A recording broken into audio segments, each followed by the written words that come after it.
MIDC job केला, एक helper म्हणून सुरुवातीला लागलो जॉब. जवळजवळ 20-25 भरत्या करून झाल्यानंतर माझा तो प्रवास तिथं संपला आणि मला 2010 ला मला ऍडमिट कार्ड मिळालं. त्यांचं मी ध्येय ठेवलं, ज्या गोष्टी नजरेत आणल्या त्या सत्यात उतरवण्याचा प्रयत्न व्यवसाय मार्फत केला.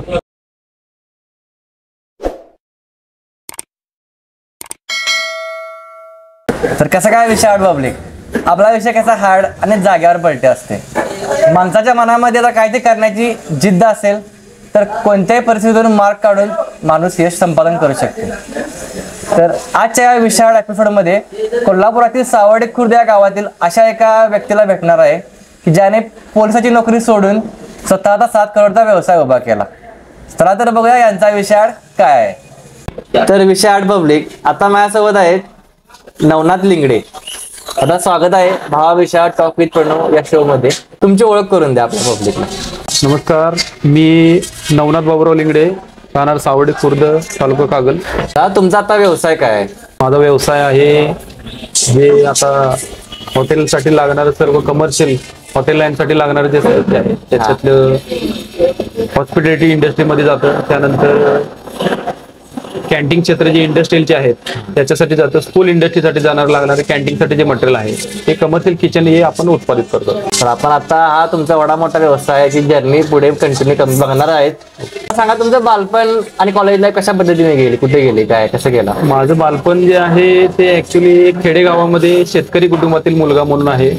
प्लस जास्त करून मामाच्या गावी राहिलो. कॉलेज लाईफ जे आहे शिक्षण प्राथमिक शाळेतून शिक्षण घेतलं.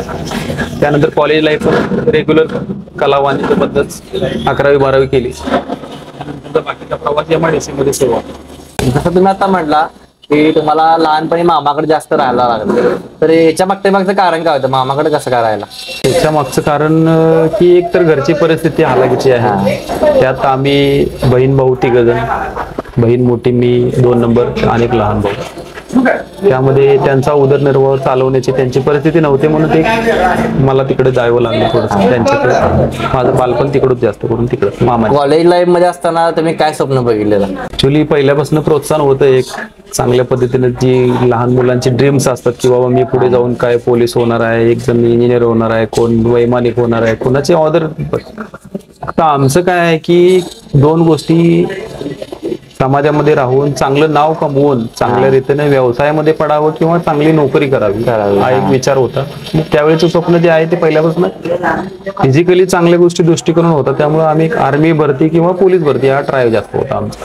त्यावेळी तुम्ही पण व्यवसायाच्या आधी थोडस जॉब कडे तुमचा कल होता?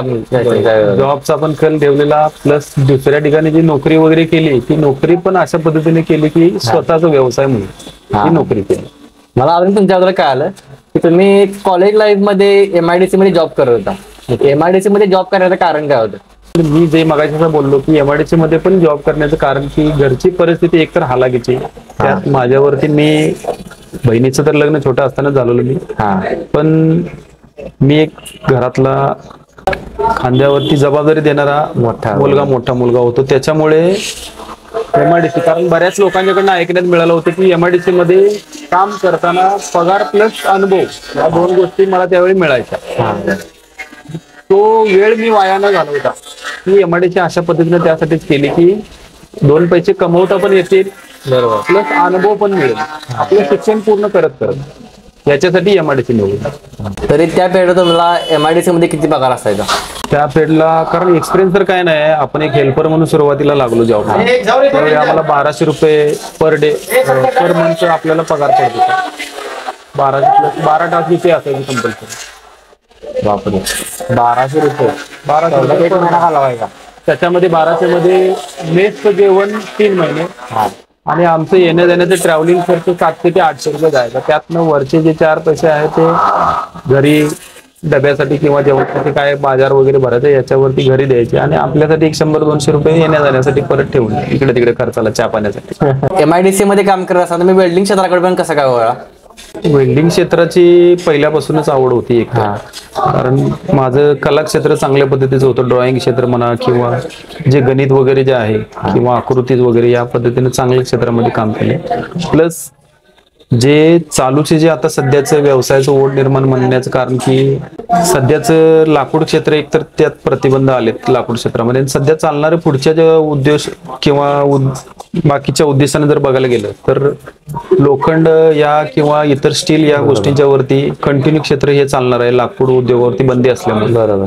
पण निवडताना तो क्षेत्र आपण वेल्डिंग सेक्शन का निवडलं की त्यात एक आवड पण होती आणि पुढे जाऊन त्या व्यवसायाचं रूपांतर चांगल्या मोठ्या इंडस्ट्रीमध्ये करावं हे एक ध्येय ठेवलं होतं, म्हणून ती चॉईस करण्याची वेळ आली. तर तिथे तुम्ही किती वर्ष काम केला? जशी माझी 10वी झाली, 10वी 2004 ते 5 या दरम्यान केली मी. 10वी झाल्यानंतर मी आयटी क्षेत्र थोडं निवडलं, पण ते त्यावेळी मिळालं नाही आणि घरची परिस्थिती पण तेवढी नव्हती की आयटी क्षेत्रामध्ये पैसे भरायचे आहेत आणि कॉलेज लाईफ बघत बघत तो क्षेत्र करायचा आहे. त्यामुळे मी ते वेल्डिंग क्षेत्र अनुभवातून घ्यायला सुरुवात केली. कमीत कमी 2005 पासून 2011 पर्यंत हा वेल्डिंग क्षेत्रामध्ये चॉईस केली. वेल्डिंग क्षेत्र तुम्ही ज्यावेळी तुम्ही करत होता, तसं मी आता म्हणला MIDC जॉब केला, वेल्डिंग मध्ये तुम्ही काम केलं, तर या व्यतिरिक्त तुम्हाला पोलीस भरतीची पण आवड जास्त होती?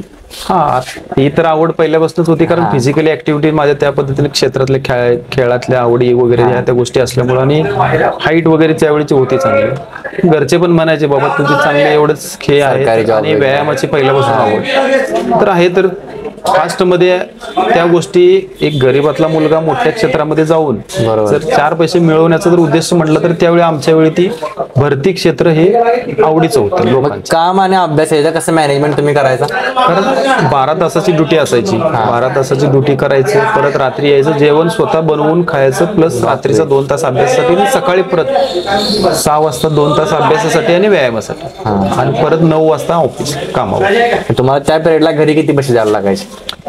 पण घरच्यांना ऍक्च्युअली घरी पिरियडच्या थोडे सेव्हिंग्स, कारण फ्युचर मध्ये डोक्यात हा बिझनेस एकतर चालू करायचा आहे किंवा काहीतरी नवीन करायचं हे ठेवलं होतं. त्यामुळे सेव्हिंग्स थोडेफार करत करत घरच्यांचा घर खर्च चालेल आणि एखादा बँकेचा हप्ता घर बांधण्यासाठी काढलेला वगैरे चालेल या पद्धतीचा उदरनिर्वाह करून ठेवायचा. मग चर्चेत फोटो बघला त्यावेळी तुला घर कशा पद्धतीनं होतं?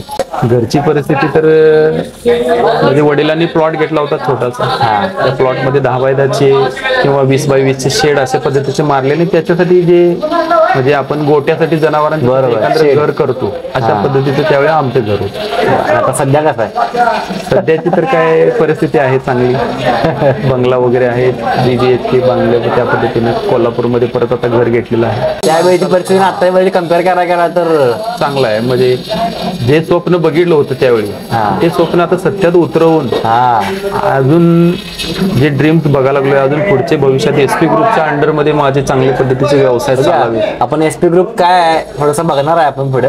तुम्ही पोलिसाची नोकरी कधी जॉईन झाला? पोलीस नोकरीमध्ये माझा तर एकतर MIDC चालूच होता प्रवास, कारण हेल्पर म्हणून काम चालू होतं, ते काम चालूच ठेवलं होतं. आणि त्याच्याबरोबर मी ह्या ऍक्टिव्हिटीज बघत होतो की नोकरीतला एक्सपान्शन अजून काय पुढे जाऊन सरकारी गव्हर्नमेंटमध्ये हे बघण्याचं ते कार्य तर सतत चालूच होतं. तो अभ्यास आणि त्याच्या त्या प्रॅक्टिकली किंवा या गोष्टी नोकरी संदर्भामध्ये आपण ऍडमिशन करून त्या फॉर्म्स वगैरे यायच्या, त्या जागा वगैरे निघाल्यानंतर ते फॉर्म भरून ठेवायचं आणि आपलं हे नोकरी आहे असे चालू ठेवायचे. ते बघत बघत त्याच्यानंतर एकदा जो फॉर्म भरल्यानंतर मला ती जागा निघाली, त्यावेळी जाऊन ते फिजिकली आपण कामकाज केलं, त्याच्यावरती अभ्यास करून परीक्षा दिल्या. त्या जवळजवळ 20-25 भरत्या करून झाल्यानंतर माझा तो प्रवास तिथं संपला आणि मला 2010ला मला ऍडमिट कार्ड मिळालं त्यांचं सेंट्रल पोलीस पुणेला. जॉब पण केला, पण आयुष्यामध्ये तुमची अशी वेळ आली की तुम्हाला तो जॉब सोडावा लागला. काय परिस्थिती होती जॉब सोडायची? जॉब सोडण्याची परिस्थिती अशी होती की एकतर ट्रेनिंग चालू होतं. ट्रेनिंग MIDC ऍक्च्युअली घरच्यांना पण माहित होतं की मी MIDCच आहे, पण आवड क्षेत्र होतं किंवा जे फ्रीडम होतं ते गव्हर्नमेंट नोकरीमध्ये नव्हतं. प्लस जे फ्रीडम आहे ते व्यवसायामध्ये जे आपण स्वप्न बघतो ती स्वप्न आपल्याला पूर्णत्वाकडे एकतर व्यवसायच नेऊ शकतो. म्हणून थोडंसं मी कल त्या व्यवसायाकडे देण्याचं ठरवलं आणि ती नोकरी रिटर्न मागे घेतली परत. तिथे तुम्हाला वाटलं की व्यवसायामध्ये आपलं जरा चांगलं चालू आहे, त्यावेळी तुम्ही तो जॉब सोडला. कारण कसं होते, काही लोक करायचं म्हणतात एखादा व्यवसाय आणि पाठीमागचं इकडचं बिल्डिंग उभारायला तिकडचं पाडून रिकाम होतात. ते मी ध्येय ठेवलं, ज्या गोष्टी नजरेत आणल्या त्या सत्यात उतरवण्याचा प्रयत्न व्यवसायामार्फत केला. बरोबर. जिद्द, चिकाटी, परिश्रम. तुमच्या आयुष्यात अजून तुम्ही सांगितलं की तुम्हाला इंडियन आर्मी मध्ये पण जॉब लागला होता. इंडियन तो पण तिथं पण तुम्हाला काय अडचण त्या पण शेअर. अडचणी वगैरे अशा काही नाही त्यामध्ये आल्या, पण आवड क्षेत्र माझं फ्रीडम हे एकतर महत्वाचं होतं. ट्रॅव्हलिंग करणं, हा म्हणजे आपल्या मनासारखी लाईफ जगता आली लाईफ जगता आली पाहिजे. आणि तो एकमेव पर्याय म्हणजे व्यवसाय. हा व्यवसायामध्ये तुम्हाला बंधन कुठल्या गोष्टींचं नाही आहे, वेळेचं बंधन नाही आहे, कुठं फिरण्याचे बंधन नाही आहे. फक्त व्यवसायामध्ये योग्य त्या रीतीनं मॅनेजमेंट व्यवस्थित ठेवून तुम्ही जर वेळ दिला तर व्यवसाय हा यशस्वी दृष्ट्या चालू शकतो आणि तुमची स्वप्न जी आहे ती पूर्णत्वाकडे कंपल्सरी जातात. तुमचा जो SP स्टीलचा जो व्यवसाय आहे त्यामध्ये तुम्हाला जो MIDC मध्ये केलेलं काम असेल किंवा वेल्डिंग क्षेत्रात केलेलं काम असेल त्याचा उपयोग कसा पद्धतीने झाला? माझी सुरुवात होती फॅब्रिकेशनचे क्षेत्र होते. मी अचानकपणे डायरेक्टली येऊन व्यवसाय सुरू करू शकत नव्हतो, तर माझी फायनान्शियल परिस्थिती त्यावेळेची तशी नव्हती. छोट्याशा व्यवसायातनं फॅब्रिकेशनची सुरुवात करून दरवाजे, खिडक्या, ग्रिल्स किंवा रिलिंग्स, बंगल्यांची वगैरे कामं, ह्यात छोटी मोठी कामं करत मी सुरुवात पाऊल टाकलं त्याच्यामध्ये. एकतर ते करत करत येणारे 4 पैसे त्यातनं सेव्हिंग करून परत मशिनरीमध्ये ती इन्व्हेस्ट करून रिइन्व्हेस्टमेंट करून परत थोडेसे सुरुवातीला अडचणी आल्या, बऱ्याचशाच गोष्टींना सामोरं जायला लागले. फायनान्शियल गोष्टींनाच मेन सामोरं जायला लागले. एक्सपिरियन्सवर आहेत, करण्याची ताकद पण आहे, जिद्द पण आहे, पण मेन व्यवसायामध्ये जो आहे तो फायनान्स. फायनान्स हा अति महत्वाचा भाग आहे. आता बघायला गेलं तर लोन या फॅसिलिटीज सोप्या झाल्यात. लोन एखादं मिळवायचं म्हटलं तर बरोबर कोणत्याही पद्धतीने आपण मिळवू शकते, पण त्यावेळी तुम्ही कशा पद्धतीने स्वतःचा फायनान्स उभा केला?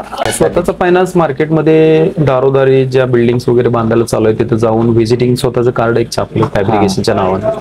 ते कार्ड छापून इतरांच्या हातात देऊन त्याचे कॉन्टॅक्ट नंबर वगैरे घेऊन त्यांना आपला आत्मविश्वास दाखवला की बाबा मी हे काम करू शकतोय, त्याची कपॅसिटी तेवढी दाखवली, ते स्किल त्या क्वालिटीमध्ये काम देऊ शकतोय, याचा आत्मविश्वास मार्केटमध्ये तयार केला आणि हे नाव पुढे पूर्णत्वाकडे आणत. मला राहुलला पण बोलले की राहुलची म्हणजे स्ट्रगल स्टोरी तुमच्यासारखीच आहे. तुम्ही एकत्र सायकल वरून MIT वरून फिरायचा. तुमची मैत्री कशी होती काय? MIDC मध्ये बरेच मटेरियल वगैरे जायचं त्या ठिकाणी. मटेरियल जात असताना थोडी तोंड ओळख अशी झाल्यानंतर त्याचं रूपांतर चांगल्या एका मैत्रीमध्ये केलं आपण आणि तो प्रवास 2007 पासून आमचा चांगल्या लेवलला आतापर्यंत आहे.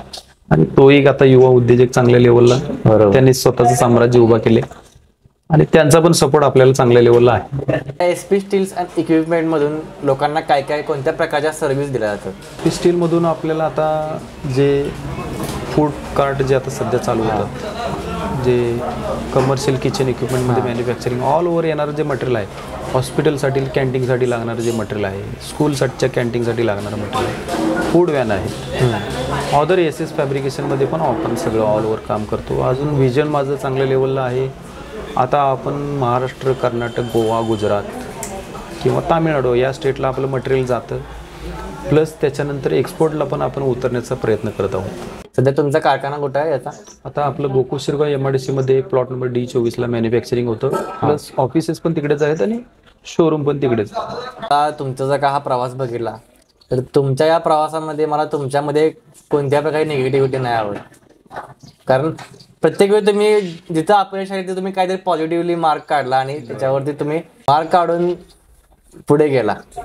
आणि तसं बघायला गेलं तर ज्यावेळी तुम्हाला 1200 रुपये कमवायला लागायचे महिन्याचे, तर सध्या आता तुमचा हा बिझनेस आहे तो किती रुपयांचा आहे? ऍक्च्युली 1200 रुपये नोकरीची सुरुवात एक हेल्पर म्हणून, ते आज माझा वार्षिक टर्नओव्हर कंपनीचा 7 कोटीपर्यंत जातो. अरे बापरे, ही खूप मोठी तुम्ही अचिव्हमेंट घेतली. आणि याच्याबरोबर माझे आजूबाजूचे माझे ऑफिशियलिस्ट मेंबर आहेत किंवा माझे इतर पाहुणे वय आहेत, आई वडिलांची साथ आहे, आशीर्वाद आहे, त्यांच्या मार्फत आज मी या उत्तुंग शिखरावरती आलेलो आहे. कधी असं मागे जाऊन विचार केला की आपण आधी काय काय होतं, कसं आठवणी बसल्यानंतर येतात, उजाळा होतो त्याचा कंपल्सरी.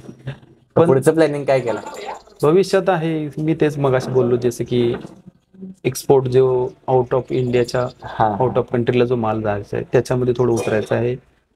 प्लस आपल्या जे व्यवसायात इक्विपमेंट्स बनतात त्याचं एक मोठं असं showroom, in house, one house मध्ये सगळं जे मटेरियल मिळेल, हॉटेल व्यवसायासाठी लागणारं सर्व साहित्य. आपण फर्निचर मॉल बघतोय, जशा पद्धतीचं फर्निचर मॉल येतं तशा पद्धतीचा हॉटेल व्यवसायासाठी लागणारा एखादा मॉल चांगल्या पद्धतीचा मोठा भारी कन्सेप्ट एकाच ठिकाणी येईल अशा पद्धतीचा प्रयत्न. मी जर का अजूनपर्यंत बघितलेलं नाही आपल्या भागात तर नक्कीच तुम्हाला शुभेच्छा आमच्या या शो कडून. तर आत्ताच्या यंग जनरेशनला तुम्ही काय सांगाल शिक्षणासंबंधित किंवा व्यवसायासंबंधित? आताच यंग जनरेशन जे आहे ते म्हणजे त्यांना जो आपण इन्व्हेस्ट करणार आहे किंवा किंवा इतर गोष्टींचं ज्ञान घेणार आहे, व्यवसाय सुरुवात करणार आहे, त्या व्यवसायामध्ये त्यांचं काय आहे की ऍक्च्युली झटपट पैसा मिळवण्याची साधनं आता सध्या सोशल मीडियाच्या मार्फत यायला लागतात लोकांच्या पर्यंत. पण त्या झटपट पैसे मिळवण्याच्या नादामध्ये कुठेतरी त्यांचा आत्मविश्वास गमावून जातात. त्यांना जे सोशल मीडियाद्वारे ज्ञान मिळतं बरोबर. ते तर एकतर फेक आहे. पण कष्ट, प्रामाणिकपणा, तुमचा मार्केटमध्ये चांगल्या लेवलचा बोलणं चालणं वगैरे असेल, तुमची जिद्द चिकाटी असेल, तर तुम्हाला कुठल्याही गोष्टींची कमतरता पडणार नाही. तुमचा व्यवसायावरती फोकस चांगल्या लेवलचा असायला पाहिजे आणि व्यवसाय सक्सेस करण्याच्या मागं तुम्ही कमीत कमी 3 वर्ष धावपळ दिवस रात्र करून पळायला पाहिजे. त्यात अप अँड डाऊन आले तरी तुम्ही स्टेबल राहून स्टेबल, हा मार्केटमध्ये तुम्हाला काय लागणार आहे तुम्ही त्याच्यावरती अभ्यास करा. आपला फ्लो कमी कुठे येतोय किंवा कुठली गोष्ट कशा पद्धतीनं विक्री केली पाहिजे, बरोबर. त्याचं कौशल्य शिकायला पाहिजे. अडचणी आहेत त्याच्यावरती पूर्ण अभ्यास, की कुठली गोष्ट चुका लागल्या व्यवसायामध्ये, त्याचा अभ्यास, त्याचे सल्ले हे सगळ्यांच्याकडून घेऊन तुम्ही स्टेबल राहून तो व्यवसाय यशस्वीरित्या पूर्ण करा. तर विशाल पब्लिक, नवनाथांची सगळी स्टोरी तुम्हाला कशी वाटली ही तुम्हाला कमेंटमध्ये सांगा. तर थँक्यू सो मच दादा, तुम्ही आम्हाला वेळ दिल्याबद्दल आणि तुमची जर्नी आमच्या शो मध्ये सांगितल्याबद्दल. विशाल, थँक्यू.